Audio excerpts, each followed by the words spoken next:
Hello everybody, and welcome back to another video. Today we have the complete 2020 power rankings by party as of this Friday, the November 16th. I can't believe I can't read. Let's go over the format real quick. There are 5 total parties, the 5 biggest parties in the United States. I'm sure you probably know at least 4 of them, but you probably know all 5. We will start with the incumbent party, which currently is the Republicans. Then, for the opposition parties, we will go from the smallest opposition party to the largest opposition, which is the Democrats. The 3 biggest have 5 people ranked, and the other 2 have 2 ranked. First, let's start with the Republican Party. There are roughly 32.5 million registered Republicans all across the United States, and the incumbent president is a Republican. For number 5, we have Nikki Haley from the state of South Carolina. She's a former UN ambassador. She's highly touted as having very good speaking skills and many other things. The one big problem with her running is right now she's pretty approving of the president, so I don't see it probable that she would run against him. Number 4, we have Paul Ryan from the state of Wisconsin. He's the current Speaker of the House. He will be retiring at the end of this session. He's a very frequent Trump critic. They butt heads a lot.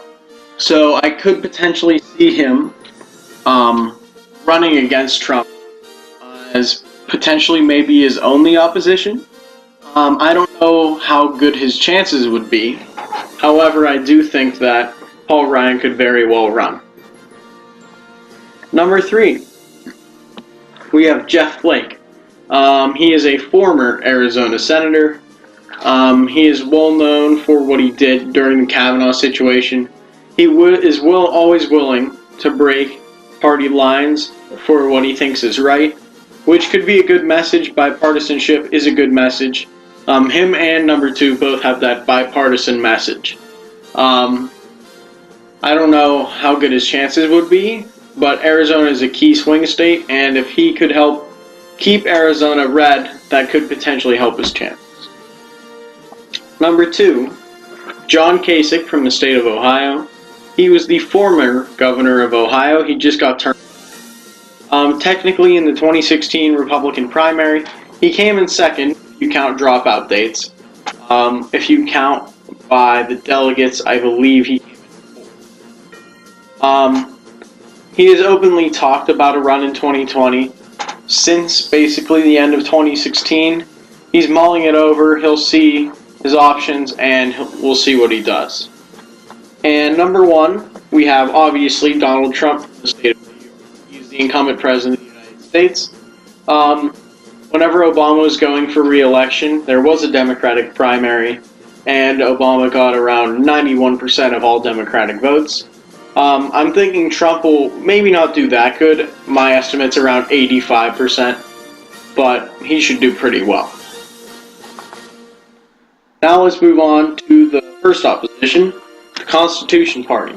Constitution Party is a right-wing party that has roughly 98,000 registered constitutionalists across the United States, and as of right now it has no U.S. or state levels.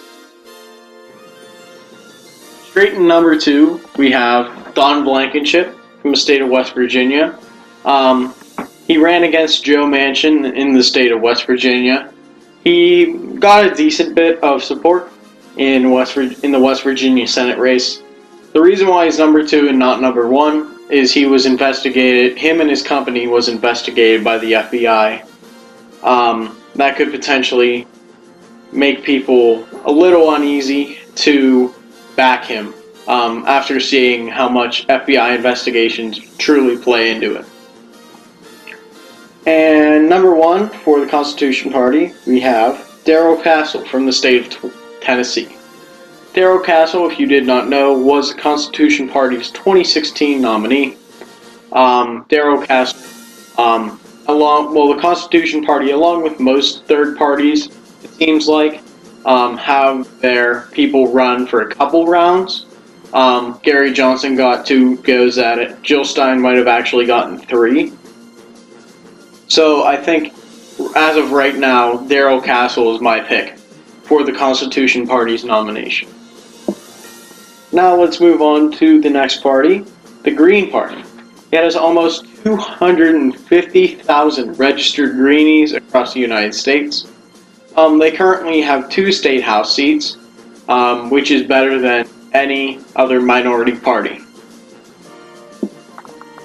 Now let's take a look at number 2. We have Aljamu Bakara from the state of Illinois.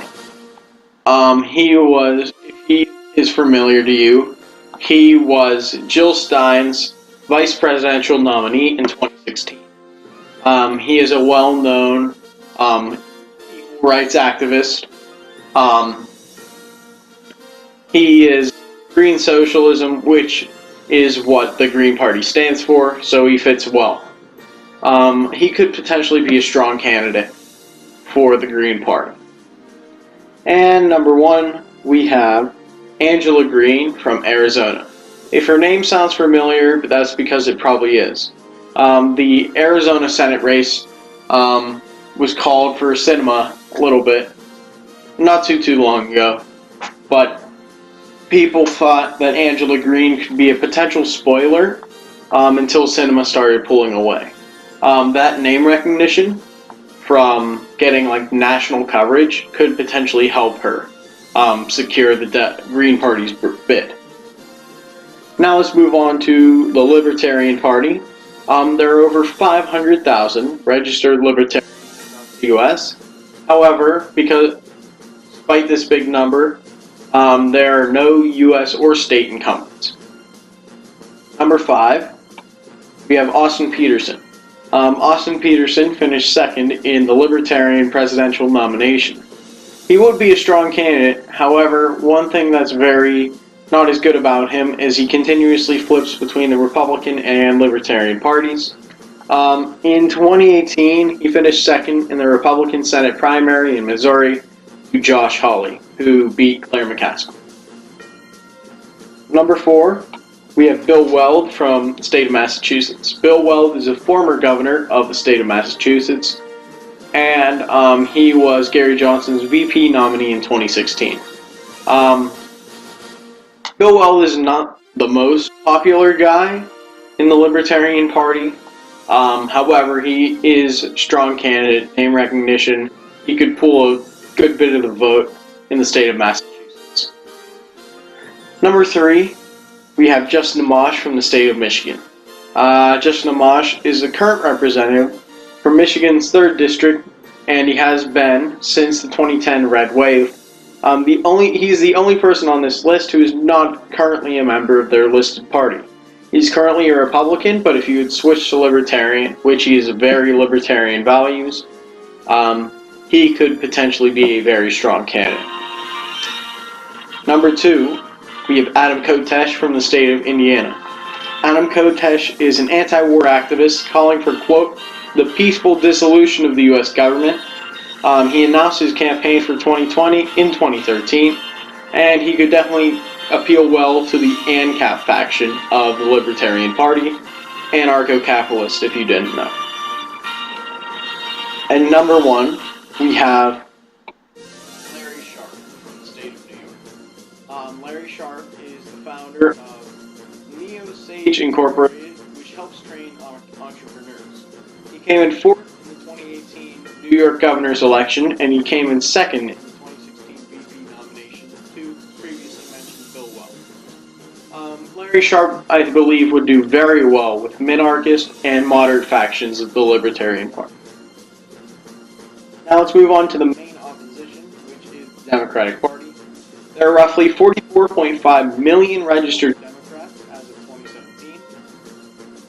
Now let's go straight to number 5. Andrew Gillum from Florida. He's a former Tallahassee mayor. He was the 2018 Florida governor nominee for the Democratic Party. Overall, I believe he is a decently strong candidate. His race made national impact, and that name recognition could certainly help. Number 4, we have Bernie Sanders from the state of Vermont. He's a current senator from Vermont. He's an independent, but that didn't stop him in 2016. 2016, he finished second in the 2016 Democratic presidential primary against Hillary. Number 3, we have Joe Biden from the state of Pennsylvania. He was a longtime Democratic senator from the state of Delaware. He was Obama's vice president in both terms, the one starting in 2008 and the other starting in 2012, as I'm sure you all know. He considered running in 2016, but he narrowly backed out of it. He could potentially appeal to the moderates in the Democratic Party. Number 2, Kamala Harris from the state of California. She's currently a senator from the state of California. She's best remembered for being a major protester of Kavanaugh, and she could very well have a good appeal to minorities.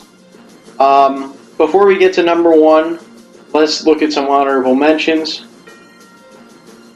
Elizabeth Warren, Amy Klobuchar, and Joe Manchin were close to making the list, but the genetics test for Warren and the yes vote on Kavanaugh for Manchin made them miss the spots. Amy Klobuchar is the strongest of the 3, but she probably will not run. And now, number 1, and my current pick for the Democratic nomination is Beto O'Rourke from the state of Texas. He was the co-founder of Stanton Street Technology, a software company in El Paso, Texas. He was a U.S. congressman since 2012, and he finished second in the nationally televised Texas Senate race that was closer than many thought. He captured national attention, and he gained a lot of support. He could appeal to the white working class, forgotten voters, similar to how Trump did in 2016. If he runs, he is certainly my pick for the Democratic nomination. And that's about it. Thanks for watching. Don't forget to like, share, and subscribe. Also, join us on the subreddit at JPC Reddit. Feel free to tell me about any changes and future videos as always. And thank you for watching, and I'll see you later.